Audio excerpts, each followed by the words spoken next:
مسیح یسوع کے نام میں آپ سب کو سلام۔ ہاللیلویہ۔ آج میں آپ سے گناہ کے تعلق سے بات کرنا چاہتا ہوں کہ ایماندار ہوتے ہوئے ہماری زندگی میں جو چھوٹا چھوٹا گناہ موجود رہتا ہے یہ کتنا خطرناک ہو سکتا ہے، ہمیں اس کا اندازہ نہیں۔ نارملی ہم اس بات کو اگنور کرتے ہیں، ہم اس بات پر زیادہ توجہ نہیں دیتے یا اس طرف زیادہ سوچتے نہیں کہ جو گناہ ہماری زندگی میں اب بھی موجود ہے اس کا تدارک کیسے کرنا ہے۔ اب آپ کہیں گے کہ جب ہم نے یسوع مسیح پر جب ہم ایمان لے آئے تو ہماری زندگی سے تو گناہ جاتا رہا، اور اس کے لیے اگر میں آپ کے سامنے ایک حوالہ پڑھوں، رومیو کا خط اس کا 8واں باب اور اس کی پہلی آیت لکھا ہے، پس اب جو مسیح یسوع میں ہے ان پر سزا کا حکم نہیں۔ پھر رومیو ہی کے خط کے 6 باب کی 14ویں آیت میں لکھا ہے، گناہ کا تم پر اختیار نہ ہوگا کیونکہ تم شریعت کے ماتحت نہیں بلکہ فضل کے ماتحت ہو۔ اور پھر اسی باب کی 22ویں آیت میں لکھا ہے، مگر اب گناہ سے آزاد اور خدا کے غلام ہو کر تم کو اپنا پھل ملا جس سے پاکیزگی حاصل ہوتی ہے۔ یعنی ان تمام آیات کا مطلب یہ ہے کہ گناہ کے غلام ہم اب نہیں رہے، اب گناہ کی سزا ہمیں نہیں ملے گی۔ لیکن ایک بات غور طلب ہے، اور وہ بات یہ ہے کہ آپ کو گناہ کی سزا نہیں ملے گی، لیکن گناہ آپ کی زندگی میں اب بھی موجود ہے، گناہ آپ کی زندگی میں اب بھی موجود ہے، اور جب تک آپ اس دنیا میں زندہ ہیں گناہ آپ کی زندگی میں موجود رہے گا۔ اور ہمیں کیا کرنا ہے؟ اس کا علاج کرنا ہے، ہمیں اس گناہ کو ختم کر دینا ہے، مار دینا ہے، اپنی زندگی سے نکال پھینکنا ہے۔ یہی ہمارا آج کا کلام اور آج کا ٹاپک ہے۔ میں آپ کو پرانے عہد سے ایک مثال دینا چاہتا ہوں جو کہ بڑی زبردست مثال ہے، اور یہ آپ کو یاد رہے گی، یہ مثال آپ کو یاد رہے گی۔ آپ جب بھی گناہ کرنے لگیں گے، جب بھی آپ ایسی سچویشن میں آئیں گے، آپ کو یہ مثال یاد رہے گی۔ میرے ساتھ دیکھیں پہلا سیموئیل اس کا 15واں باب اس کی پہلی آیت سے، یہ نکال لیں حوالہ، پہلا سیموئیل اس کا 15واں باب اور اس کی پہلی آیت سے تیسری آیت تک لکھا ہے، اور سیموئیل نے ساؤل سے کہا کہ خداوند نے مجھے بھیجا ہے کہ میں تجھے مسح کروں تاکہ تو اس کی قوم اسرائیل کا بادشاہ ہو۔ سو اب تو خداوند کی باتیں سن۔ رب الافواج یوں فرماتا ہے کہ مجھے اس کا خیال ہے کہ عمالیق نے اسرائیل سے کیا کیا کہ جب یہ مصر سے نکل آئے تو وہ راہ میں ان کا مخالف ہو کر آیا۔ سو اب تو جا اور عمالیق کو مار اور جو کچھ ان کا ہے سب کو بالکل نابود کر دے، اور ان پر رحم مت کر، بلکہ مرد اور عورت، ننھے بچے اور شیرخوار، گائے بیل اور بھیڑ بکریاں، اونٹ اور گدھے سب کو قتل کر ڈال۔ اب بظاہر یہ بڑا سخت حکم ہے کہ بچوں کو بھی مار دے، بوڑھوں کو بھی مار دے، عورتوں کو بھی مار دے، اور جانوروں کو بھی مار دے۔ یہ خدا نے ساؤل کو حکم دیا ہے۔ اب عمالیق کون تھے؟ عمالیق وہ قوم ہے جنہوں نے بنی اسرائیل پر سب سے پہلے حملہ کیا تھا۔ یعنی جب وہ مصر سے نکل کر آ رہے تھے تو سب سے پہلا حملہ ان پر عمالیقیوں نے کیا تھا، اور پیدائش کی کتاب کے مطابق جو عمالیقی ہیں یہ عیساؤ کی نسل سے تھے۔ عمالیقیوں کو کچھ کہا نہیں تھا بنی اسرائیل نے، لیکن عمالیقیوں نے ان پر دھاوا بول دیا، ان پر حملہ کیا۔ پھر خدا نے اس بات کی قسم کھائی کہ وہ عمالیقیوں سے بدلہ لے گا۔ میرے ساتھ اگر ایک اور حوالہ دیکھیں، استثناء کی کتاب اس کا 25واں باب، یہ تھوڑا سا بیک گراؤنڈ میں آپ کو بتانا چاہتا ہوں اس کا۔ استثناء کی کتاب اس کا 25واں باب اور اس کی 17ویں آیت سے لکھا ہے، یاد رکھنا کہ جب تم ملک مصر سے نکل کر آ رہے تھے تو راستے میں عمالیقیوں نے تیرے ساتھ کیا کیا، کیونکہ وہ راستے میں تیرے مقابل آئے اور گو تو تھکا ماندہ تھا تو بھی انہوں نے ان کو جو کمزور اور سب سے پیچھے تھے مارا، اور ان کو خدا کا خوف نہ آیا۔ اس لیے جب خداوند تیرا خدا اس ملک میں جسے خداوند تیرا خدا میراث کے طور پر تجھ کو قبضہ کرنے کو دیتا ہے، تیرے سب دشمنوں سے جو آس پاس ہیں تجھ کو راحت بخشے، تو تو امالیکیوں کے نام و نشان کو صفحہ روزگار سے مٹا دینا، تو اس بات کو نہ بھولنا۔ یعنی امالیکیوں نے کیا کیا تھا کہ بنی اسرائیل کا جو قافلہ ہے جا رہا ہے، انہوں نے پیچھے سے حملہ کیا، اور پیچھے کون تھے؟ بچے تھے، بوڑھے تھے، کمزور لوگ تھے۔ انہوں نے پیچھے سے حملہ کر کے بچوں کو، بوڑھوں کو مارا۔ اور آپ کو یاد ہوگا ایک بڑی مشہور جنگ ہے جس میں موسیٰ کے ہاتھ کھڑے رہے تھے، اور اس کے ہاتھوں کو پکڑ کر لوگ کھڑے رہے تھے، اور جب تک اس کے ہاتھ کھڑے رہتے تھے وہ جنگ میں فتح پاتے تھے۔ یہ وہی امالیکیوں کے خلاف جنگ تھی۔ اس وقت خدا نے قسم کھائی کہ امالیکیوں سے بنی اسرائیل بدلہ لیں گے۔ اب سیمویل کی کتاب پہ واپس آئیں، 15ویں باب میں 7ویں آیت پہ آئیں، لکھا اور ساؤل نے امالیکیوں کو جو حویلہ سے شور تک مصر کے سامنے ہے مارا، اور امالیکیوں کے بادشاہ اجاج کو جیتا پکڑا اور سب لوگوں کو تلوار کی دھار سے نیست کر دیا۔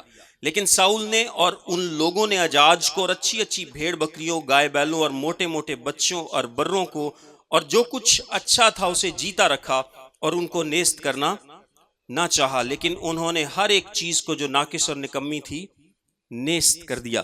اب یہاں پر دیکھیں کہ ساؤل نے کیا کیا۔ خدا نے اسے کیا حکم دیا تھا کہ تو امالیکیوں کو مار دے، ان کے بچوں کو، بیویوں کو، پورے کے پورے جو قبیلے ہیں ان کو صفحہ روزگار سے مٹا دے۔ لیکن ساؤل نے کیا کیا؟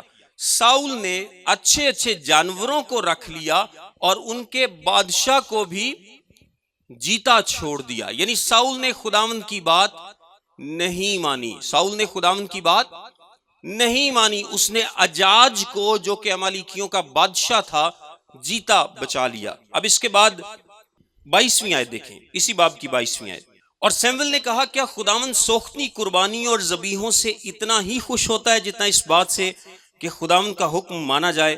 دیکھ فرمانبرداری قربانی سے اور بات ماننا مینڈھوں کی چربی سے بہتر ہے، کیونکہ بغاوت اور جادوگری برابر ہیں، اور سرکشی ایسی ہی ہے جیسی مورتوں اور بتوں کی پرستش۔ سو چونکہ تو نے خداوند کے حکم کو رد کیا ہے، اس لیے اس نے بھی تجھے رد کیا ہے کہ بادشاہ نہ رہے، کہ بادشاہ نہ رہے۔ اور پھر 32ویں آیت دیکھیں، 32ویں آیت میں لکھا ہے تب سیمویل نے کہا کہ امالیکیوں کے بادشاہ اجاج کو یہاں میرے پاس لاؤ۔ سو اجاج خوشی خوشی اس کے پاس آیا، اور اجاج کہنے لگا کہ فی الحقیقت موت کی تلخی گزر گئی۔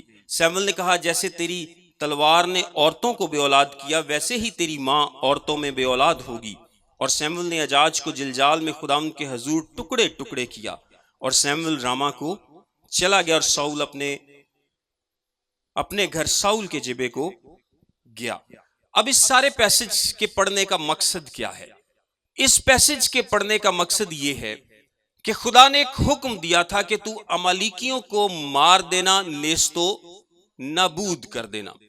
لیکن ساؤل نے امالیکیوں کو نہیں مارا، بلکہ اس نے اپنے غرور میں ان کے بادشاہ کو جیتا رکھا، اور اس نے ان جانوروں کو بھی نہیں مارا بلکہ سارے امالیکیوں کو بھی نہیں مارا، اور بہت سارے امالیکی اس نے چھوڑ دیے۔ اب اس کا اثر کیا ہوا؟ اس کی تو بادشاہی جاتی رہی، حکم نہ ماننے کی وجہ سے ساؤل کی اپنی بادشاہی جاتی رہی، لیکن بنی اسرائیل پر اس کا کیا اثر ہوا؟ اس کے لیے ایک اور حوالہ دیکھیں، پہلا سیمویل اس کا 30واں باب، پہلا سیمویل اس کا 30واں باب، اس کی پہلی آیت سے پڑھوں گا۔ لکھا ہے اور ایسا ہوا کہ جب داؤد اور اس کے لوگ تیسرے دن سکلاج میں پہنچے تو دیکھا کہ امالیکیوں نے جنوبی حصے اور سکلاج پر چڑھائی کر کے سکلاج کو مارا اور آگ سے پھونک دیا، اور عورتوں اور جتنے چھوٹے بڑے وہاں تھے سب کو اسیر کر لیا، اور انہوں نے کسی کو قتل نہیں کیا بلکہ ان کو لے کر چل دیے۔